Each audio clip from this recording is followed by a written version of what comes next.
Hi everyone, চলো তোমাদের সাথে শেয়ার করি আর বাকি যে ঠাকুরগুলো রয়েছে সেই ঠাকুরগুলো।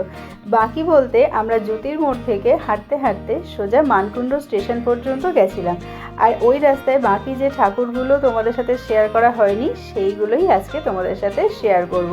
এরপরেই আমরা মানকুণ্ড স্টেশন থেকে ট্রেন ধরে চলে গেছিলাম চন্দননগরে।